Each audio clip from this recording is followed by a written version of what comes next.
Hey everyone, welcome back. Hope you're having a fantastic day so far.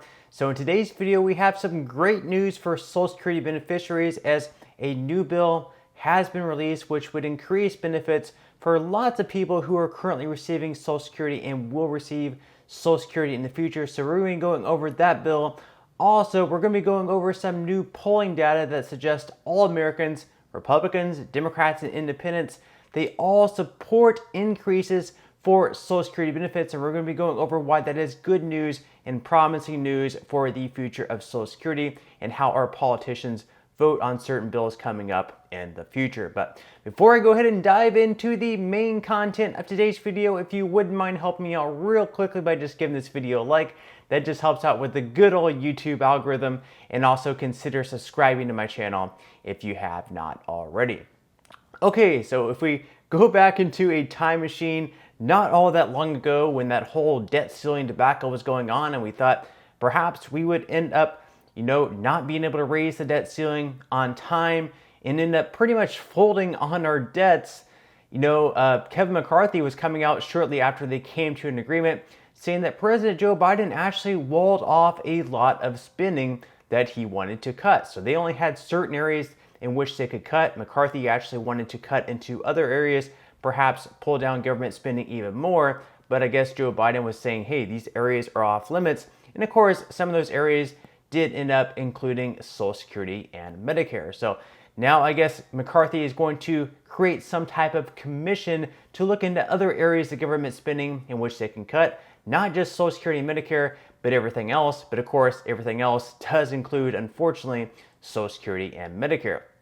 However, though, a lot of Americans actually do not support this commission. They don't think that this commission should be started, especially if it's going to look into cuts into Social Security and Medicare. And these aren't just Democrats speaking. These are Republicans. These are Democrats. These are pretty much the majority of Americans who strongly oppose creating this commission to look into further cuts. So according to Data for Progress, voters overwhelmingly oppose the creation of a commission to cut Social Security and Medicare. So soon after the passage of a deal to raise the nation's debt limit, House Speaker Kevin McCarthy went on Fox News. During the interview, McCarthy complained that President Biden had walled off Social Security and Medicare in the debt limit negotiations. McCarthy then announced his plans to make some people uncomfortable by creating a commission to, quote, look at the entire budget, including Social Security and Medicare. Now, if we look at the polling data on here, we can see both data from Republicans, Democrats, and Independents, and we can see that among all voters, in the red there, in the red or orange, however you want to look at it, we can see that both Democrats, Independents, and Republicans either strongly oppose or somewhat oppose creating this so-called commission to cut both Social Security and Medicare. So it's not just one party saying that we should not be cutting these programs. These are all Americans, all voters. And really, it doesn't matter whether you're a Democrat, Independent, or Republican. If you're voting for your candidate to send off to Washington to vote on these bills, to create these bills, to sign different bills into law, if you're going to be voting for someone, that person who you're being that person who is being sent to Washington, if the person who voted for you is not wanting you to cut Social Security, and then you go off to Washington and you cut Social Security or do something damaging to the program, they're not going to vote for you again. So you're supposed to be doing what the people who vote for you to send you off to Washington, you're supposed to be doing what they want you to do. So obviously this could be pretty promising if the people who are being sent to Washington are actually looking at this data. So clearly, Americans do not want Social Security or Medicare to be cut. Instead, they actually want benefits to actually become more generous because clearly for a lot of people, they're just not receiving nearly enough. So we can look at another poll here once again from Data for Progress.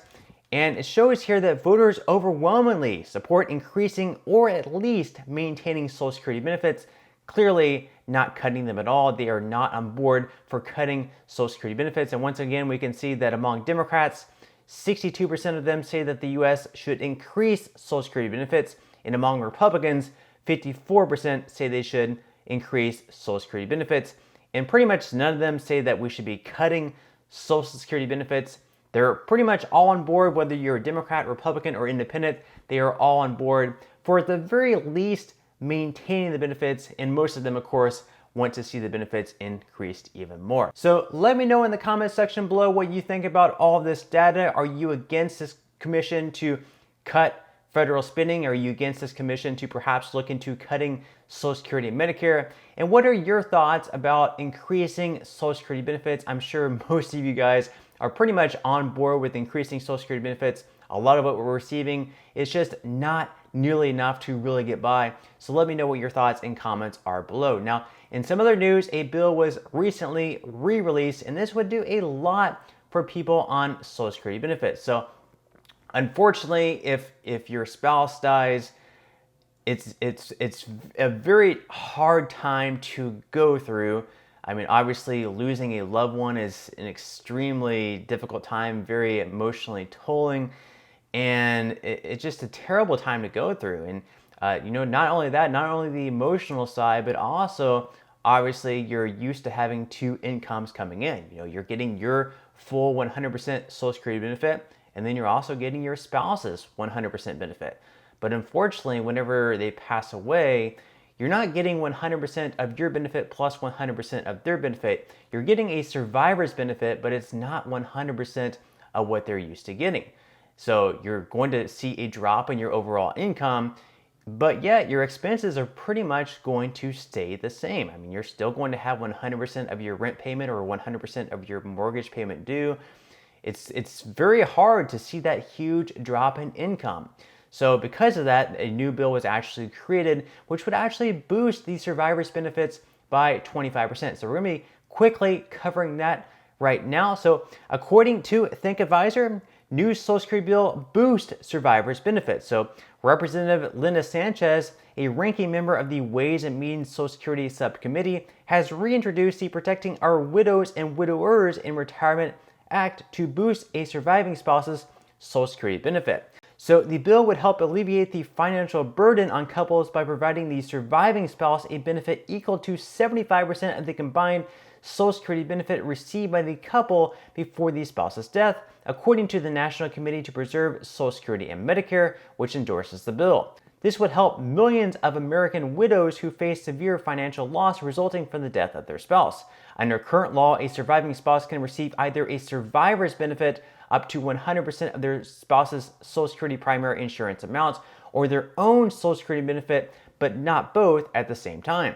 Among Social Security's most important protections are the monthly survivor annuities currently paid to over 4 million widows and widowers. Nancy Altman, president of Social Security Works, told ThinkAdvisor Wednesday in an email. But these benefits are very modest and often represent a drastic drop in family income. Women and men who have lost their spouse should not also face a substantial loss of income that puts them at risk of poverty. The POWER Act, Altman added, takes the important step of increasing survivors' benefits so that widows and widowers can live with dignity. So obviously this bill would do a lot to really help people out. Again, it's a very difficult time emotionally losing a spouse, but then if you're also going to see a huge drop in income as well, that's just going to make it even harder. So I think this bill passing would really go a long ways in helping people out who are receiving these benefits. But let me know what your thoughts and comments are on that bill below. Would you like for it to pass?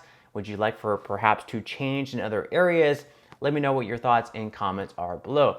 Now, in some other news, of course, an agency recently is pushing for more Americans to get on SSI. They believe that in certain areas of the United States, perhaps people just don't have their resources to apply or even know if they would be eligible for these benefits.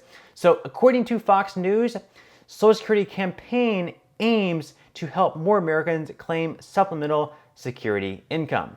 So the Social Security Administration launched a campaign to help more Americans in need of financial help to claim supplemental security income, the government agency said.